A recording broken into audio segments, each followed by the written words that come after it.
94.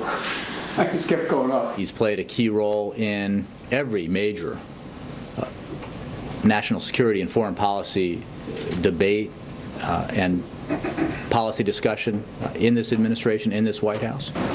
Why, if it's such a strong relationship, do you have to go out of your way to defend him? This was in response to a single sentence that made a categorical statement of opinion by Secretary Gates about the Vice President and his views that we, in that case, we could say clearly that the President disagrees with that. First time in 5 years, cameras let into the lunch between President Obama and Vice President Biden.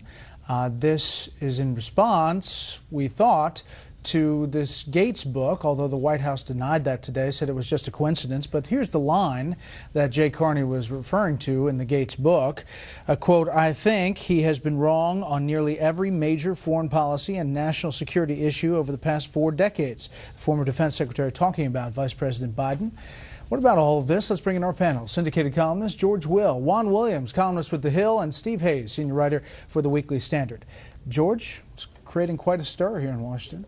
Well, Bob Gates is one of the great public figures of the last 50 years. He may not be a great author because he seems to have produced a somewhat schizophrenic book. Judging by the excerpts, which are ample at this point, he says the president is failing to lead but has made in the decision to go after bin Laden one of the most courageous decisions, I guess the most courageous decision that he, Gates, has seen in the White House, and he served every president from Nixon to this one with the exception of Clinton.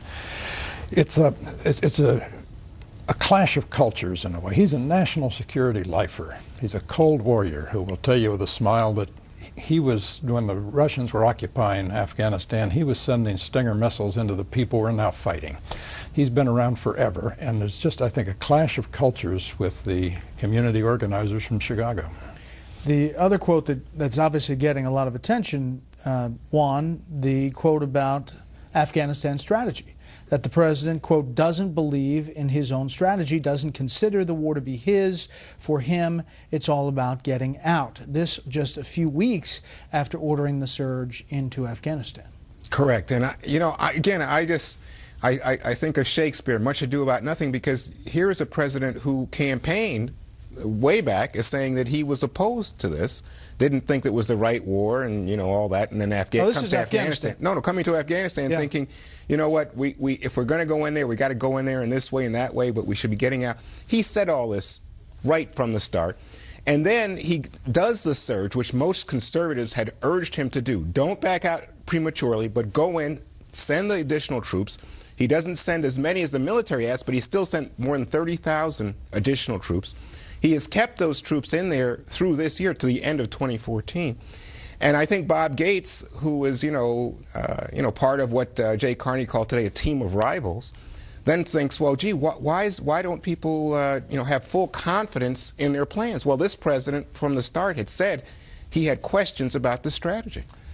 Quickly, I want to get to another Well, topic. I mean, look, the full surge, all of the surge troops wouldn't even be in Afghanistan for another 8 months until October of that same year. So for the president to have lost faith in his strategy in March, I think is really striking. It is something that I think many of us suspected. We certainly talked about it here, but it's still striking to see it written down by the Secretary of Defense who was in the meetings.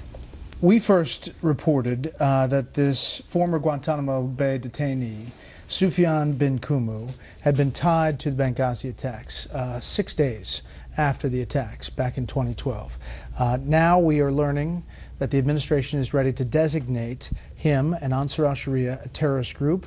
There's a back and forth about that today. There's no indication at this point that al-Qaeda was involved or planned these attacks, and these are not official affiliates of al-Qaeda. Ben Kumu, he has ties to bin Laden. He trained with him in camps in Pakistan in 1993. Doesn't that give him ties to al-Qaeda? But if you're an alumnus of al-Qaeda, doesn't that give you ties to al-Qaeda? I mean, I'm just curious what it takes to have. What does it take to have ties to al-Qaeda? Is it an email? Is it a certificate of completed training? I'm just curious what it takes to have ties to al-Qaeda. They don't give out T-shirts or membership cards, as you know. Benkumu was identified as an al-Qaeda member who was receiving a monthly stipend for his family. Steve, you and Tom Johnson have done a lot of reporting on this. It seems to fly in the face of that New York Times piece. That was pretty extensive. Well, it certainly does. I mean, I think this reporting invalidates the New York Times piece. I mean, they said there were no ties to al-Qaeda. There was no evidence that al-Qaeda had any role at all. And they specifically said that Benkumu was thought not to have been involved. Look, Benkumu trained in al-Qaeda training camps. He received stipends from al-Qaeda. He was close to al-Qaeda's number 3, Abu Zubaydah. If he's not al-Qaeda, if he doesn't qualify as al-Qaeda, nobody does. But this really misses the larger point. I mean, the administration is trying to say that al-Qaeda is these 30 people in the mountains in Pakistan or Afghanistan who comprise the leadership. Al-Qaeda is much broader than that, and that's the threat we face. Next up.